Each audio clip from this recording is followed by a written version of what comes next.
just about their favorite cars. And every episode is fun things to find out. I'm gonna tell you more, but the refs call a timeout. It's a Sports Illustrated for Kids show. Welcome to the Sports Illustrated for Kids video. Woo, nice hit, Rebecca. Now we got baseball, basketball, football. And snakes. Where? In the show, Eugene. Whew. Wait a minute. What do snakes have to do with sports anyway? Well, there's a lot more to sports than what you see on the field. We are going to go behind the scenes to show you your favorite athletes like you've never seen them before. So let's start off the show by hanging with some of our favorite sports stars. Just hang it out. Hi, I'm here at Brigham Young University in Provo, Utah. This is where it all started for San Francisco 49ers Steve Young, two-time NFL Most Valuable Player, MVP of Super Bowl 29, and one of the most successful quarterbacks in NFL history. But it wasn't always that way. So Steve, how was that to leave Greenwich, Connecticut and come here? Scary for me. I didn't leave home very much, you know. I was kind of like a mama's boy. And when I showed up here on campus, I was the 8th string quarterback. You were the 8th string quarterback? I was like, there's 7 guys in front of me. I got no chance to play. And I would call my dad, I want to quit. I just want to come home. And he told me, yeah, you can quit, but you can't come home. Your dad said that? Yeah, he said, I don't live with quitters. But in the long run, he kept me here in a lot of ways. I persevered through a lot of things, and I got a chance to play here, and it was all American here. But if it wasn't for my dad, or for a lot of people really, I never would have played. Steve stuck with it and launched his professional career in the upstart United States Football League with the LA Express. Now, how was that experience with the USFL? Well, it was weird. There would be like 1,000 people in the stands, and I remember in the huddle, I'd have to whisper because there was no noise in the stadium, and if I said the whole play loudly, the other team could hear it. You went from the USFL to what, Tampa Bay? Tampa Bay, Buccaneers? which was like a step down. I remember we played the Green Bay Packers in blizzard, and we were wearing all white uniforms. I couldn't see anybody. The snow was in my face and blinding me, and I was like, I'm the worst team, I'm the worst quarterback, and I can't even see my own team, Can't get any worse than that. But you persevered, and you finally got traded to San Francisco. How did that feel when you finally got traded? That was good to get a chance to play, but then that added another obstacle because I had to follow Joe Montana, the greatest quarterback that ever played. But I just would not give up. I think I kind of persevered through it just because I showed up for work every day. I'm not going to say you'll always be the MVP of the Super Bowl or that things will work out that well, but you'll be the MVP of your life in a lot of ways. Rockets World outside of Houston, Texas, the home of Roger the Rocket Clemens, the Toronto Blue Jays. Roger!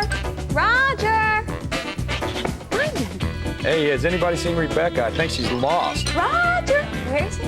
Rocket! Have you seen him? Roger! I wonder where she's at. Roger! Wait a minute. There she is. Whoa. Hey. I'm tired. Where you been? This place is huge. It just must be so cool for your kids to go. My dad's a rocket. I think, they might say that every once in a while, but to them, I'm just dad. When they bring friends over to the house, are they just like, this is my dad, he's the rocket? Well, one interesting story, some of the friends slept over, and next thing you know, I'm trying to have a little peace and quiet in the morning. I'm having some cereal, and I look behind me, and I'm sitting nothing but my underwear. I look over, and I got about 15 kids staring at me. Hey, there's a rock, and I'm like, whoa. How do you stay in contact with your family when you're on the road? It's easy for them at times because they can flip on the TV, they'll know when Dad's pitching. Right. So they can see me, and then after the game's over and I've done well and I get a chance to get on camera, it's like, yeah, I pitched well, thanks a lot. Hi, everybody at home in Houston, I love you guys, hope you guys are doing good. And you're trying to get your message across on national TV. Right. But then right after the game, I'll go in and make the phone call, and we talk to everybody before they go to bed, and we're in contact every day. I know when their schedules are, when they're playing football or baseball, and I can't be there. 1, 2, 3, 4, 5, 6, 7, 8, 9, 10. Give me 5. Good job. You know, you brought your son here to watch him practice Taekwondo, but what was it like for you as a kid? My father passed away when I was 9, so my mother had to take over, along with my grandmother. She helped out a great deal to help raise us. I mean, there were 6 of us in our family. And my mom, she worked 3 jobs to be able to get me the best glove that the star kid on the block had. We were middle to low-class family, and but I felt like I had the best pair of cleats and the best glove all the time, and that's because she worked extremely hard. They taught me how to mow grass, to mow the lawns. I used to pick grapes. They still claim to this day the reason why I have such a great arm is because my grandmother says I pick the grapes off of her grapevines and throw them at certain things, try to hit things. She says that's why I have such great aim and such a strong arm. Hey, are you afraid of anything? We asked Jeff Conine, Eric Lindros, Larry Centers, Ricky Waters, Amy Chow, Barry Sanders, Leroy Butler, Shannon Miller, Rebecca Lobo, Drew Bledsoe, Wesley Walls, and Neil Smith. What are you afraid of? Am I afraid of anything? Why would I tell you? Maybe a Randy Johnson fastball. The boogeyman. I'm scared of sharks, so if I stay out of the ocean, I should be cool. I don't like spiders. Yeah, I'm definitely afraid of spiders. I don't like grasshoppers. I don't really like insects very much. When I was younger, I was afraid of the dark a little bit, but I'm not afraid of that anymore. I'm afraid of snakes. Snakes? I'm afraid of snakes. I don't like snakes. Me and snakes just don't get along. I'm kind of getting past being scared of snakes. I have a heart attack if they get close by. Hi, I'm Sandy Alomar, catcher for the Cleveland Indians. Today we're going to talk about pop-up behind home plate. It's one of the part of baseball. It's very exciting because it can become a nightmare. The first thing we got to do is turn around towards the fans. When you see the fly ball go up, you turn around. You got to turn around this way. Get up, turn around, with my number facing the other players. Popped up. Try to keep the ball in front of us and slowly attack the ball. So make sure that you don't camp under the ball too early. Ball's right here, the ball usually gonna come back to you because it's gonna go like that. And you end up catching it. Now I'm gonna do it the wrong way. Uh-oh. Now I'm going back because I went after the ball too quick. The second thing you have to do is you wait until you start camping and stopping and then throw the mask. As soon as you see the ball come down, you're gonna throw the mask away, okay? Okay, throw the mask. There we go. Don't throw the equipment as soon as you see the ball go up. You know, for example, you drop the mask right there, you come in, you step towards the mask, you can get injured because your own equipment was on the way. Let's do a couple more. Okay, turn around. There you go. Atta boy, good job. There you go. Yeah, must be the glasses. Give me 5. You guys did a great job. Fast learners. Hi, I'm Gabrielle Reece, and it takes a lot to be a good volleyball player. You've got to be really well-rounded. But today, I'm going to show you how to set and spike. A setter basically is like the quarterback, and to get a great kill, you guys know you got to have a great set, right? This is Katie Eldridge. She's on my team, and today she's going to help us set. Put your hands up. You see how you have like a window? If you put both your hands up like this is the window I'm talking about. So what you want to do is you want to face your target, bend your knees, have your window right here, and then move to the ball. Nice. There you go. There you go. Nice toss, Jazz. Nice.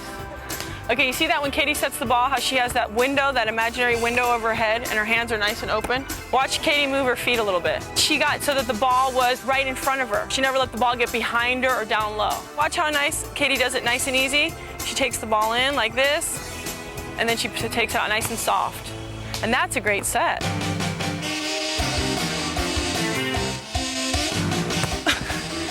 There's a lot of important things to hitting a good spike. First of all, you gotta have a great set. Second of all, you gotta get the ball at the highest point, keep your arms straight, and you have to be down and ready and have a good explosive approach. If you don't do that, you don't get any kills. Remember, contact. Don't worry about hitting it hard. Just think about making good contact and high. It'll go, okay? Get in there.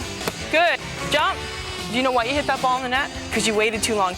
You gotta jump up and go attack at that volleyball. A lot of people wait and then they hit it down here. Even if you don't hit it hard like this, if you reach high, then it's gonna go over the net. As you can see, setting and spiking is a lot of fun, and volleyball is a great game. Hi, I'm Gary Payton of the Seattle Supersonics. Today I'm gonna give you a little tip about defense. When I play defense, it's a mind game. It's confidence. Confidence? Confidence. I think I can guard anybody and I can take the ball away from anybody, right? It's about what kind of confidence level, moving your feet, and doing the things right. Okay, get your legs spread apart, get your hands out. We're gonna get on our tippy toes, and we're gonna just do this. We don't wanna cross our feet. There you go, get comfortable. When you have a great player, keep him in front of you. Make him always take tough shots. If I move the ball this way, you go that way, okay? Slide. Slide. Good job. Now what you're trying to do is you're trying to play defense like I told you, right? But you're not putting your hand up. And if I go up, put your hand up, right? You want to try to be on the ball. I don't want you to do this. I want you to do this. Okay? We're going to put our hands into the game now. Use your hand. Stay up. Don't touch him, though. Oh! You know what he did wrong? He was looking at the ball. If you look at the ball gonna fake you out every time. One part of his body that you look at that won't go anywhere. And what part of the body is that? His stomach, his hips. So if I look at his hips, he will not go anywhere. So let's play defense. Shot. Good job. Next. Take it. There you go. Thank you. That's good defense. I can't tell you nothing about that. That's good defense. Give everybody a hand. Hey, I'm Drew Bledsoe, quarterback of the New England Patriots. Today, I'm going to show these guys how to throw a forward pass. First thing is the grip, how to grip the ball. Now see, I'm pretty lucky. I have big hands like this, right? When your hands are a little bit small, you can slide them back on the ball because it's smaller at this end, so it's easier to grab a hold of. The second thing you want to do is you want to get your body in the right position. Are you left-handed or right-handed? Okay, you want to point your left shoulder at me. There you go. You want to point your left shoulder and your left hip right where you're going to throw. Okay, and then when you get ready to throw, you're going to take a step with your left foot and then let it fly. Let it fly. Good shot. As you let that ball go, then you want to just push it down with your finger, with this little finger right here, and that's what will make it spiral. Ah, look at that. Nice spiral. Okay, quick review. Grip the ball correctly towards the back of the ball, point your shoulder and your hip at your target, step straight at your target, and then to make the ball spiral, you push down with your pointy finger. I'm Drew Bledsoe from the New England Patriots, and that's how you throw a forward pass. We're the Harlem Globetrotters. Since 1927, the Harlem Globetrotters have entertained millions of people around the globe with their unique comic style of basketball. Take 4. Hi, I'm A-Train Bernard, and I'm going to show you the steps of spinning the ball on your finger. Hold the ball in the palm of your hand. You pull it back for the spin. When you spin, you want it to land firmly on top of your fingertip. And you always want to keep the ball in the groove if you can. When you get good, then you can start flipping it in the air like this.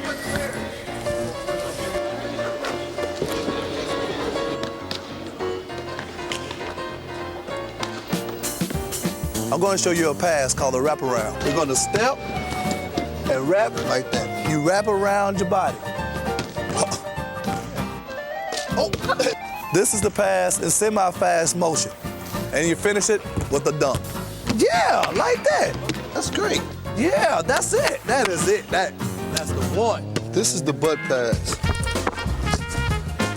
Now we pull it here and push at the same time, like that. You hit it right there. When you go up, you go push it up. Yeah, put some speed on it. Ooh, look at the fall through. I like this job.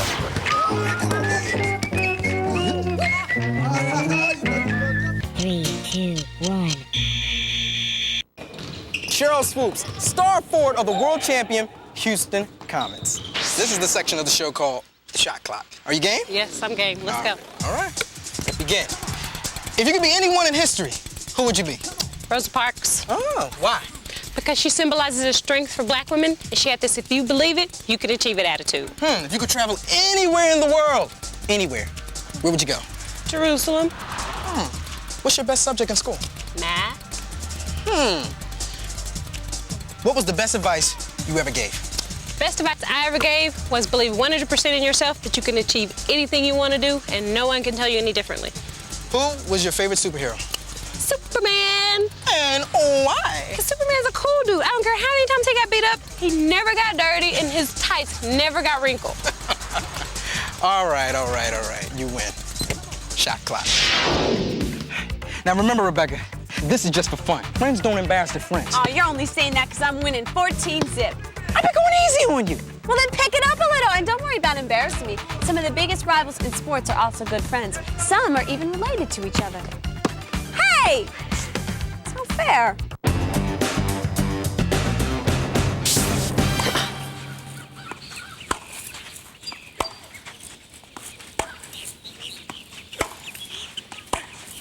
Oh, hi. I'm here at the Florida home of tennis-playing sisters Venus and Serena Williams. They're two of the fastest rising stars in women's tennis. We're going to find out how hard they work and how they help and support each other. But now, though, they asked me to help out as judge. And so, out! Out? What do you mean out? The ball was clearly in. Well, Venus, of course I could be mistaken. Oh, okay. Now, come on, was the ball in or out? In. I think it was in. You think? Now, was that fair to her? 2 over? I'm sorry. Like I said, they look out for one another. You two have both shown a lot of dedication and a lot of commitment since a young age, and that's hard. We both love the game a lot. If you're not dedicated to something, I don't think you should do it. I think most of all, we had fun doing it. And it was something that we enjoyed doing, so it was easy to put the work in. You two also have played doubles sometimes. Yes. Yeah, do you two get in some type of special groove as sisters that gives you a lot of advantage over somebody? Lately, we have. Yes, indeed, yes.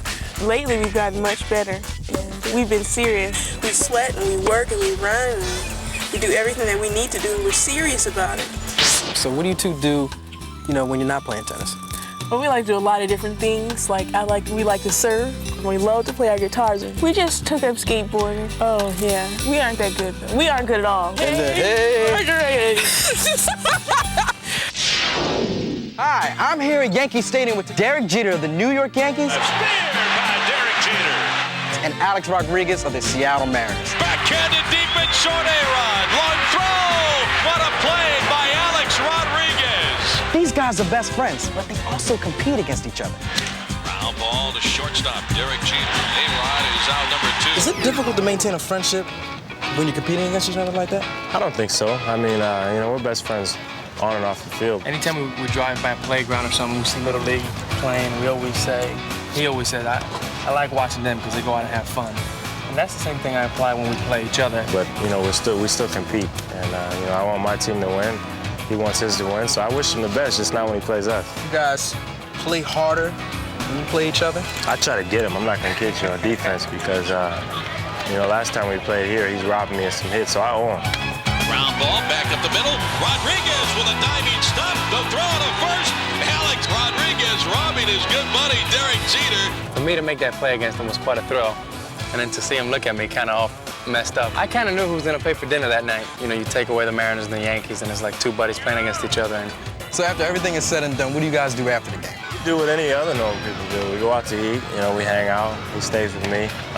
Usually comes over. I cooked him a great breakfast today. And, I open my door to him. We'll sit down and talk about the game for 2 hours.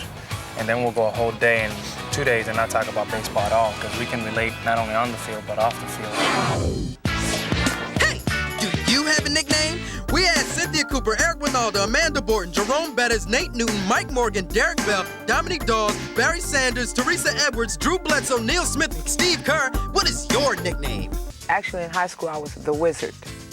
Everybody calls me Waldo. I don't know why.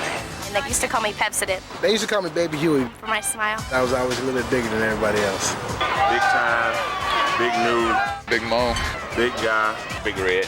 Anything with big in it. Awesome Dawsome. Like nubs and stump and, stuff like that. I was really, really skinny as a kid, and they called me One Bone, because they looked like I only had one bone in my body. People always made fun of my ears when I was growing up. They called me Dumbo because my ears were so big. I have the strange shaped head, as you can see. They used to call me Bullet Head. And it hurt my feelings so much. Opie, some of the guys call me Opie in college, and occasionally I hear that still, but most people don't know about that one, and unfortunately, now they do. Did you ever wonder why some balloons don't fly and some do? We're all used to seeing the Goodyear blimp during sporting events. Did you know blimps were in the air long before airplanes? The first blimp was built in 1852. Blimps have brought us pictures from World Series to Super Bowls to the Olympics. I'm here in Philadelphia, Pennsylvania. We're going to join them on their flight to cover an NFL game. Let me ask you a question. How does something this big get off the ground? Helium. What is helium? Helium is lighter than air, and it picks up all this weight. Blip.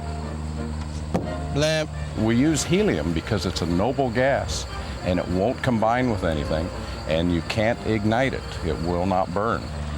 Blimp.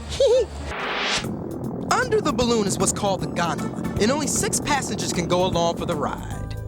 Here we are, flying in this big balloon. Now, one question. How are you steering? 'Cause I don't really see, I see this big wheel, but this elevator wheel, that's for up and down. If I pull back on this, the nose will go up, and then if I push forward on it, the nose goes down.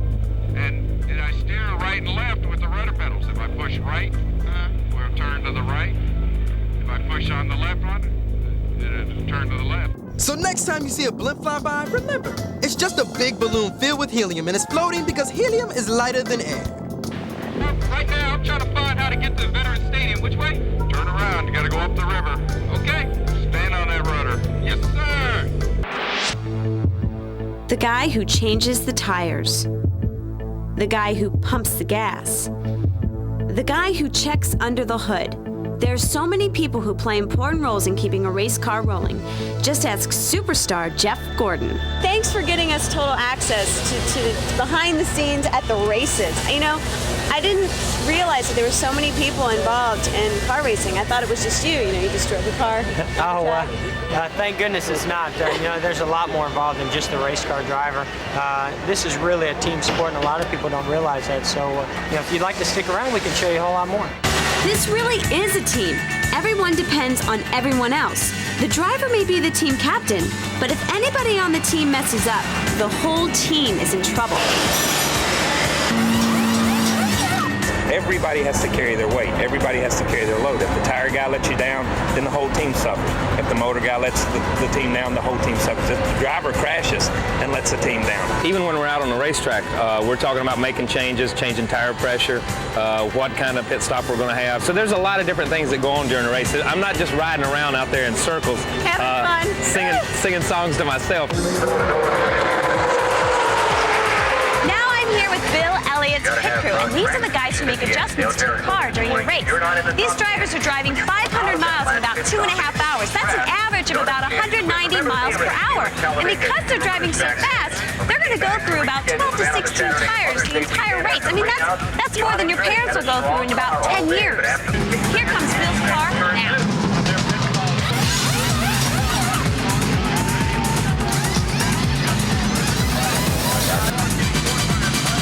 Gonna have about 1,000. Bill Elliott's crew adjusted his car in under 20 seconds. Pretty good teamwork under pressure. These guys are good. Did you ever wonder how they put together those amazing highlight films? First, they get the cameras right in there. Then they capture those fantastic catches. Diving catch, touchdown! Hits and passes. He's going to throw to the end zone. And then they put it all together with the right music and all those crunching sound effects. I'm here in the NFL Films Archives Vault in Mount Laurel, New Jersey. They've been documenting NFL games for over 33 years. There's over 20 million feet of film here. That's about 4,000 miles. We're going to hustle off over to the Meadowlands to film an NFL game. It takes a lot of skill and experience to tell the story of a game on film.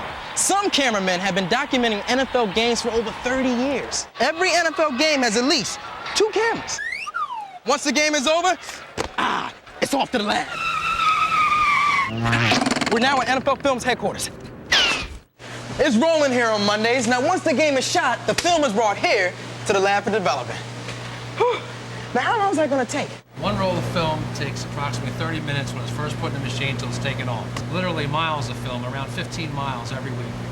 That's every game that's shot in the NFL is brought back to this location for processing. So what do you look for in the footage? Right now, it's my job to look at all the film that's been shot and pick the most significant plays that we want to put on the air. I want to use this shot because, number one, it was a significant play in the game, and number two, it was covered well. So you can really see the catch. So once the shots are chosen, what happens after that? Oh, we got a lot more to go, Eugene. We've got narration, We'll start with the words. Okay. Since the words will tell the story. Put the right words with the right picture in the right place. He's got Corbett at the 40. We've got sound effects. We've got music. Sound. There's right music and there's wrong music. Here's an example of wrong music. He's got Corbett at the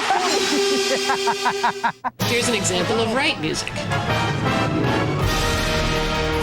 Right now, I'm gonna sit back, relax, and watch the highlights.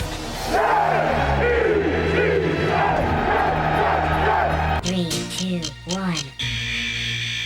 John Van Beesbrook has been an NHL All-Star and has won the Vezina Trophy as the league's top goalie.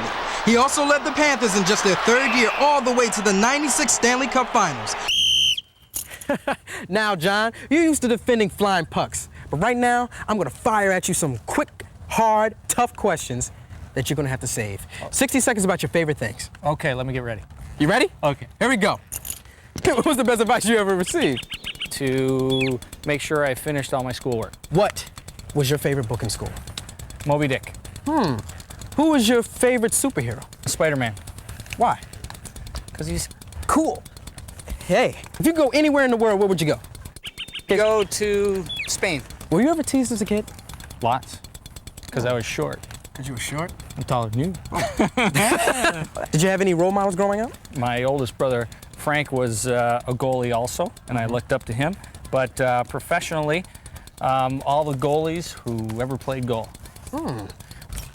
What did you want to be growing up? This is the last question. You got to save this. I wanted to be a professional hockey player. Nice save. Okay, Rebecca, can we stop and rest for a minute, please?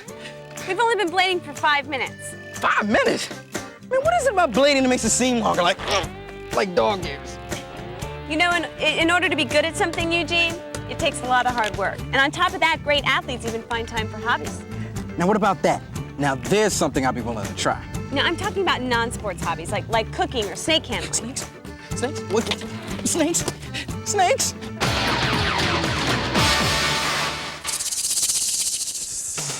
Hi, I'm Chad Brown of the Seattle Seahawks. I love playing football, but I have another love, and it's snakes and reptiles.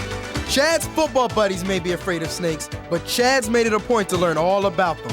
Some even say when he plays football, he strikes like a rattlesnake and squeezes quarterbacks like a boa constrictor. So I just go out there and just play as hard as I can. My mother wouldn't let me have snakes in the house. When I got into college, I got my first snake, and pretty soon I turned around and I had 10. Chad found a way to turn his off-the-field hobby into a sideline business. Once I got into the NFL and had a steady income, I started making plans to become a snake breeder. Today, we should produce several thousand baby reptiles this year and many more in the years to come. Here in my left hand, this is a baby boa constrictor. Here in my right hand, these are baby ball pythons. When they're frightened, sometimes they'll ball up. This is where their name comes from. Boas and pythons are not poisonous. They eat by constricting their prey. Poisonous snakes don't make good pets unless you're a very, very experienced reptile keeper. This is a blue-tongued skink. They're completely tame, and they got a cool blue tongue. This is a California king snake, and what makes this snake pretty unique is the smiley face pattern on the top of his head there. As snakes grow, they shed their skins. This python's probably about 80 pounds, about 14 feet. Baby snakes, if they're growing really well, will shed about once a month. Large adult pythons like this, maybe 3 or 4 times a year. This is Big Bertha. Yesterday, she laid 73 eggs for us. This is not like a hard shell egg, like a chicken egg. It's soft and kind of leathery. As the baby grows, the egg actually grows in size. I think most people's fear of reptiles comes from the fact that they're not familiar. I've brought snakes to the locker room. Most guys warm up to them. They touch them, they realize that they're not slimy at all. They're not man-eaters or anything like that. Hi, I'm Brian Mitchell of the Washington Redskins. When I'm not whipping through defenders on the field, I'm normally whipping up something in my kitchen. Brian Mitchell knows that preparation and planning are key ingredients to success, especially when he's making his favorite dish, shrimp etouffee. A grocery list is just like a playbook. You have to be prepared before you start cooking. I'm gonna get some green peppers. Try to get a nice one. I don't know what etouffee means, but I think it means good food. Get some big onions. When I got into college, I kind of got tired of the food they would feed us on campus. Wanted to do things on my own, so I would call my mom and get different recipes. You'll have some big guys eating. Most of my friends are 250 pounds to 340. So if you used to buy one of something, you buy 2 or 3 of it. That's the way you cook for them. It's about finished here. I'm forgetting something. Oh, you need shrimp. It's the main ingredient. Thanks, Nick. All right. Now that we have everything, let's get back to the kitchen and kick it off. There's not much similarity between football and cooking, except the preparation. I was in the 5th grade. The sandwich I used to cook, it was bacon, egg, barbecue sauce, which is funny, and mayonnaise. Now we're gonna get the sauteing it.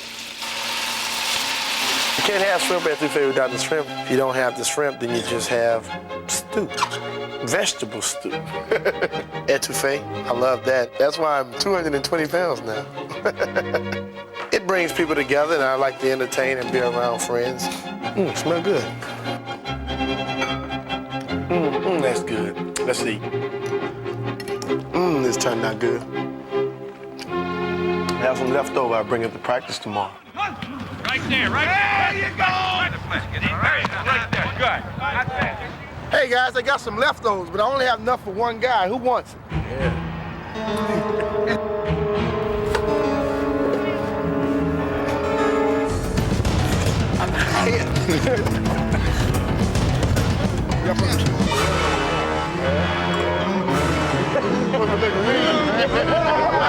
Hey, do you have any hobbies or hidden talents?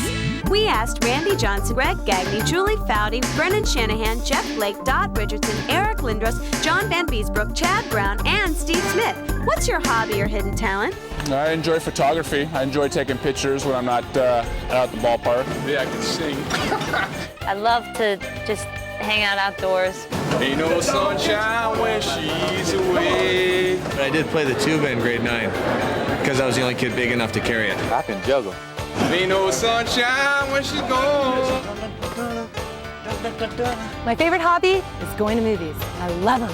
I love to fish, play a lot of golf. My hobbies, I like to play golf, but most of all, I like to spend time with my family. I think I'm a good husband and father. That's my true talent.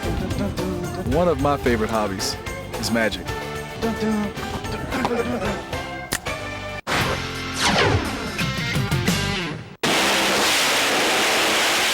19-year-old Kristen Powell is the youngest professional female drag racer in the United States. I got my permit when I was 15 just to drive regularly on the street. I got in my first race car the day before my 16th birthday, so I didn't even have my driver's license yet. Learning to drive a race car is scarier than driving a regular car. These cars can go 5 times faster and are so dangerous that every driver wears a fireproof suit and helmet. It was kind of hard coming into the sport for the first time. A lot of people didn't want to accept that a 16-year-old girl was racing these cars, so I really had to prove myself to them and show them that I could do it. Before Kristen got the green light to race, she made sure she was really prepared by going to a special racing school. We did classroom stuff, and he taught us basically everything we needed to know about racing, about the race cars, and how to drive them. These cars go a little bit faster than the ones your mom and dad drive. This sucker goes 300 miles an hour in 4 seconds. 4. 1, 2, 3, 4, 4. It's hard to put into words what this feels like to go down the track. I mean, you're going over 100 miles an hour after 60 or 70 feet, and you go 60 feet in 0.8 seconds, 0.8 of a second. So, I mean, it's amazing. Anyone who gets in these cars is going to get scared. You're not human if you don't get scared. Kristen overcomes her fears because she's prepared, dedicated, and trusts her team. As a result, Kristen is enjoying her most successful season ever. My dad always instilled that in my head that I could do anything I set my mind to, and it's become something that I just believe. At first glance, this looks like the ordinary home of an ordinary 9-year-old. He likes to ride his bike, shoot a few hoops, and from time to time strap on his blades for a little roller hockey. But lift the garage door and welcome to his world. Ordinary? Not a chance.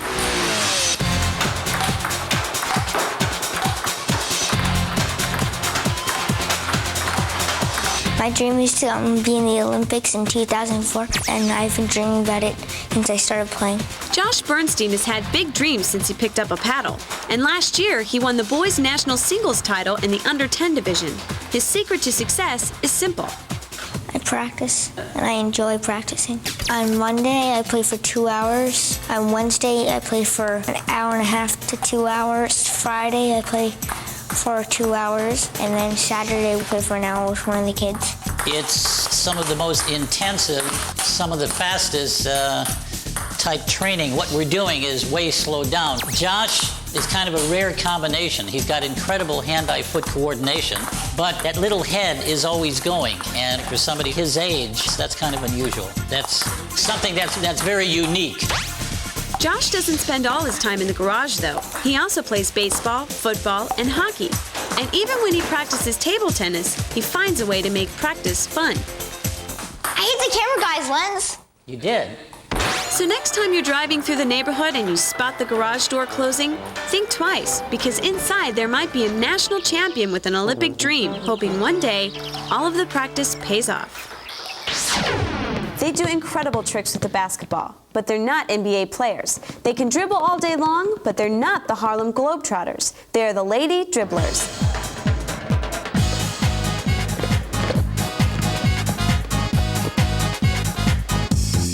It takes a lot to be a member of this group of girls.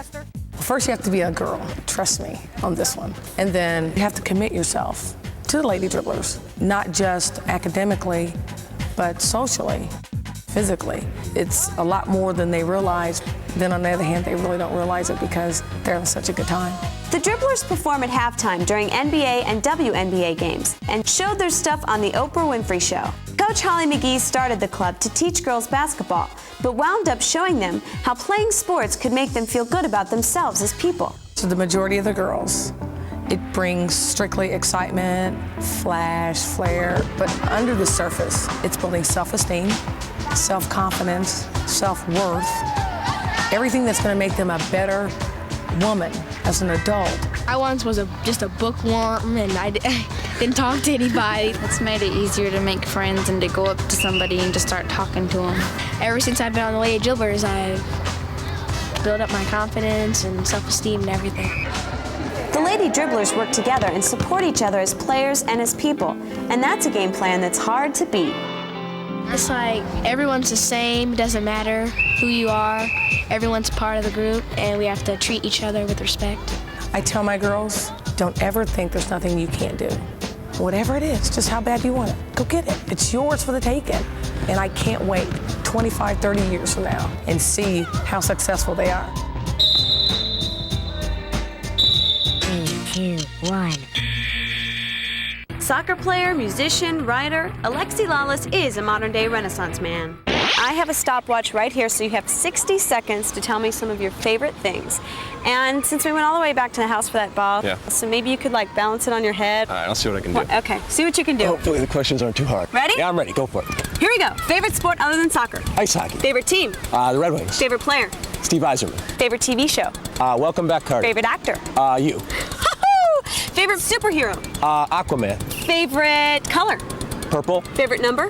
22. And one more question. How many octagons on that ball? That's a trick question because there's only pentagons on this ball.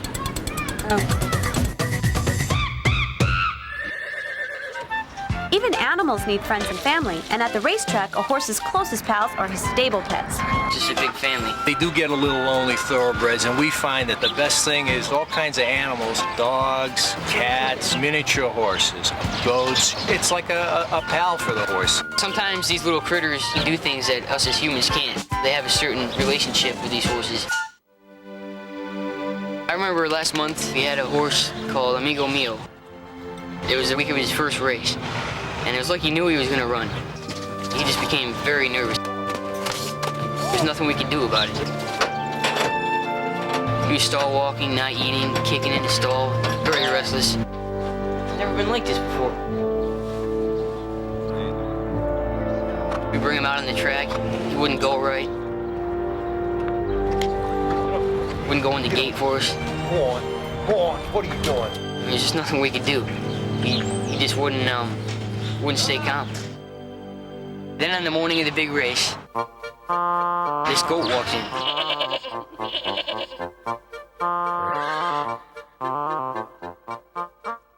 Hey, what's the matter with you there, fella? Huh? Huh? I ain't never raced in front of big crowds before.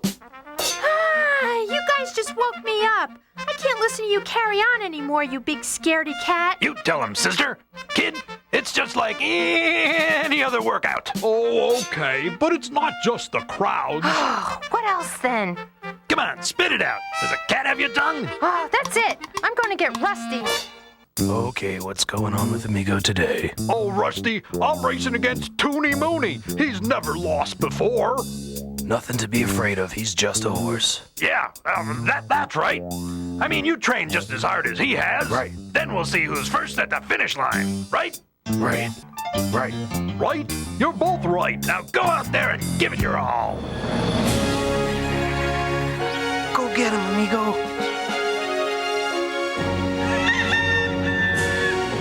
Horses are on the track face, and here's the field. Number 1, undefeated, Toonie Mooney. Number 2 is Amigo Mio. Number 3 is Duke and Douglas. 4, Dylan's Win or Choice. lose, we'll be here for you, amigo. Number 5. Just do it, amigo. And they're off. Toonie Mooney breaks in front. Dylan's Choice has come away safe. On the outside, it's young Anthony. Amigo Mio is fourth and trending the field. Coming down the stretch now. Toonie Mooney and Dylan's Choice. Toonie Mooney and Dylan's Choice. Go for it, amigo! Here comes Amigo Mio on the outside. Amigo Mio closing down to the final 100 yards. And Amigo Mio takes the lead. It's Amigo Mio in front, followed by Dylan's Choice and Toonie Mooney. Amigo Mio wins by a length. He did it! I hope he doesn't think he could win them all now. It's amazing what a man or beast can do with a little help from other friends. That was just great.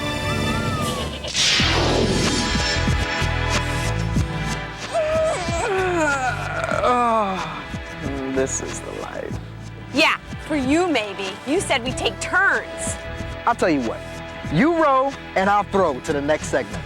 Check out our day with Olympic champion Amy Van Dyken and NBA star Karl Matone.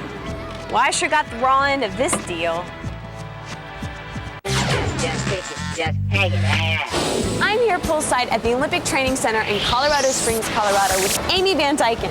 Amy won 4 gold medals in swimming at the 1996 Summer Olympics. That's the most medals ever won by a female athlete. 4! I'm psyched because when Amy's done swimming, we're gonna go work out. Go, Rebecca, go! Go, Rebecca, go! Amy, I know that you were training and swimming as a kid. That must have been so much fun for you growing up. Well, swimming and training was a lot of fun, but sometimes growing up wasn't always fun. You know, I tended to get teased a little bit. I was very tall, very gawky. I have severe asthma, and I couldn't do a lot of things that the other kids did. So I was teased a lot. So what exactly did these girls do to you? Well, you know, they picked on me, they called me names, they left notes on my locker. What kind of notes? You know, you're stupid, you're too tall, you're too skinny, you shouldn't be swimming. Is there one day that stands out in your mind that you can describe? Yeah, definitely. I remember one day I had a swim meet, and I was put on the top relay team, and I was sitting there by myself getting ready. I was very nervous, and you know, I was just so excited to be with these girls. And they walked right in front of me, didn't see me there, and said, "Oh my gosh, I can't believe we've got Van Dyken on the relay. We were gonna win, we're gonna get last for sure." And how did that make you feel? I felt really bad. I remember just going home and crying, and I just, you know, I remember cuddling with a teddy bear and just thinking, why me? What did I ever do that was wrong to these people? Amy, how did you deal with all this and become an Olympic champion? Well, you know, I'd love to tell you all about it, but my arms are about ready to fall off. I don't know about you. Mine too. So why don't we get out of here, go to my house, and I'll tell you all about it. Great. A lot of kids out there feel, and just like you did as a kid. And how did you handle that? Well, I just realized that I wasn't going to let something that someone said get in the way of what I wanted. I mean, my goal from day one was to be the best swimmer that I could. And I wasn't going to let something that these mean old girls were saying, you know, stop me from that. Because I realized at one point that it was probably just jealousy. So you used it to motivate you to work harder? Right. You kind of, it's almost like, you know, if someone says, I bet you can't catch me, you want to try that much harder to catch them. So it's kind of like that. I wanted to catch them and I wanted to beat them. You know what I mean? By sticking it out and not letting yourself get down, you really accomplished everything you wanted to accomplish. Now, who is this? What is her name? This is my dog, Georgia. Georgia! Karl Matone of the Utah Jazz is one hard-working superstar. Hey, Karl. He's like that on the court and down at the old fishing hole. You need a break? Yeah. Okay, take a minute. Oh, it is really nice around here. So you grew up in a setting like this in Louisiana? Yeah, similar, you know, outdoors, horses. You know, we had chores that we did, and we didn't do what we like to do, which was fishing and camping, until we did the chores that we had to do. My mom taught us the things that, you know, it's time to work, time to play. We come from hard work, but it's not being great at it.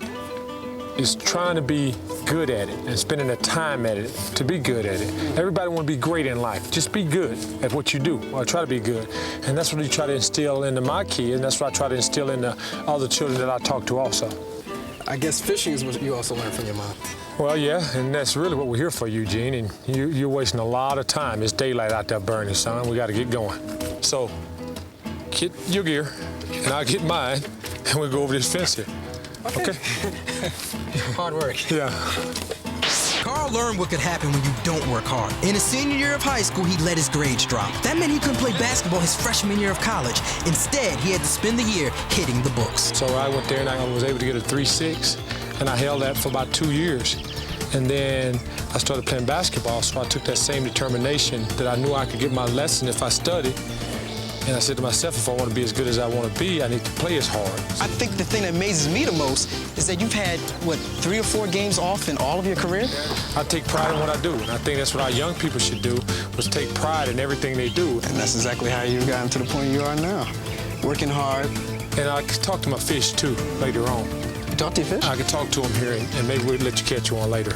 Hello, fishy. See, you got to talk to them. Hey, fish. Hi, I'm Karl's friend. Yes. I'm Karl's friend? Oh. Now, this was fun, Rebecca. I had a great time. Thanks for watching the Sports Illustrated for Kids video. And don't forget to check out our other videos. And Sports Illustrated for Kids magazine every month. Bye! And now watch this, Rebecca. You're rocking the boat, Eugene! Oh, what's this? Woo!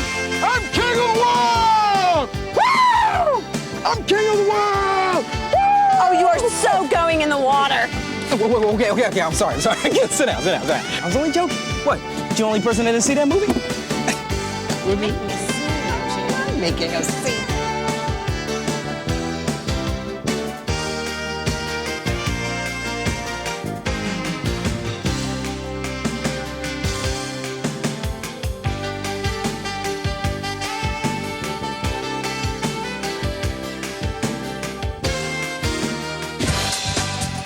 If you want to get Sports Illustrated for Kids magazine every month, ask your mom or dad to call 1-800-932-4141 to order. In each issue, you'll get the best athletes, awesome photos, and the coolest games.